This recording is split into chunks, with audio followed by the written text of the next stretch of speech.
Justice Aryan ने जो report पेश की आज तक वक्फ बोर्ड को नहीं बताया गया, चूंकि वो आपकी मंशा के खिलाफ थी और गवर्नमेंट की मंशा के मुताबिक नहीं थी। दुनिया का सबसे पहला वक्फ खाने काबा मक्के में है।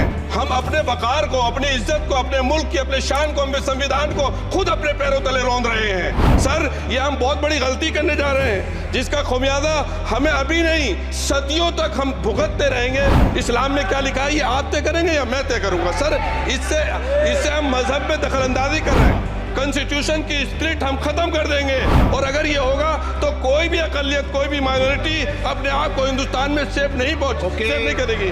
उनके रिलीजन फ्रीडम के साथ जो खिलवाड़ किया जा रहा है उससे रूह कांप जाती है।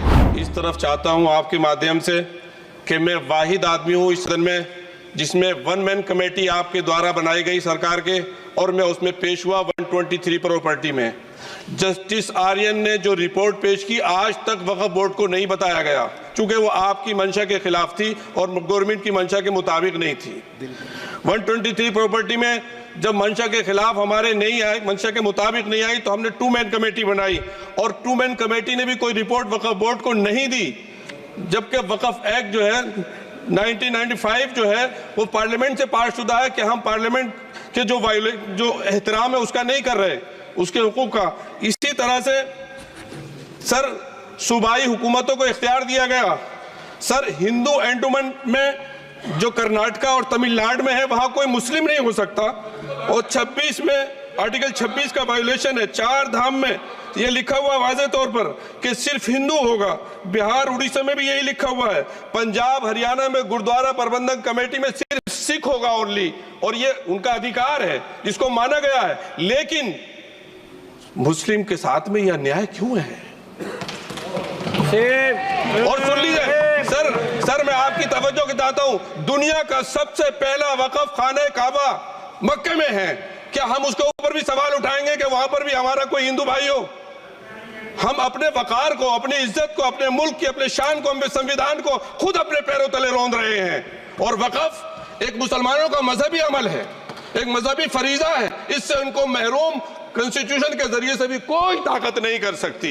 सर, ये हम बहुत बड़ी गलती करने जा रहे हैं, जिसका खमियाजा हमें अभी नहीं सदियों तक हम भुगतते रहेंगे, क्योंकि हम खुद अपने कॉन्स्टिट्यूशन को, संविधान को, उसकी पामाली कर रहे हैं। अगर हमें इस सिलसिले में, मैंने सर पूरा मैंने उसको मध्यम से पढ़ा है और मैंने पूरी 40 तरामीम जो उसमें गलत है उसको लिखकर जो है वो मैं लेकर आया हूँ।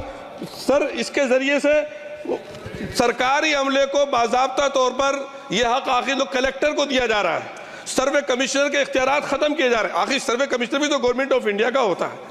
सर, ऐसे कैसे कर सकते हैं हम? और फिर सर, उसमें मेरे मजहब के मुतालिक चीजें हैं तो वो कैसे कोई दूसरा तय करेगा? क्या कुरान में क्या लिखा है, फिक़ा में क्या लिखा है, इस्लाम में क्या लिखा है, ये आप तय करेंगे या मैं तय करूंगा? सर, इससे हम मजहब में दखलंदाजी कर रहे हैं, इंटरफेरेंस ऑफ द रिलीजन कर रहे हैं। सर, इस तरह के कवानीन से मुल्क की शाख को नुकसान पहुंचेगा। कॉन्स्टिट्यूशन की स्प्रिट हम खत्म कर देंगे और अगर ये होगा तो कोई भी अकलियत, कोई भी माइनॉरिटी अपने आप को हिंदुस्तान में सेफ नहीं करेगी। पिछले दिनों सिखों के साथ भी ये हुआ और कुछ ईसाई भाइयों के साथ भी इस तरह के वाकयात हुए हैं, जिसकी वजह से सब लोग अपने आप को असहाय महसूस कर रहे हैं। 10 साल से जो मुल्क में माइनॉरिटीज के साथ, उनके हुकूक के साथ, उनके रिलीजन फ्रीडम के साथ जो खिलवाड़ किया जा रहा है उससे रूह कांप जाती है और दिल ऐसा महसूस होता है कहीं ऐसा ना हो कि जनता इन हुकूक के लिए, कॉन्स्टिट्यूशन को बचाने के लिए दोबारा सड़कों पर आ जाएगी। सर, ये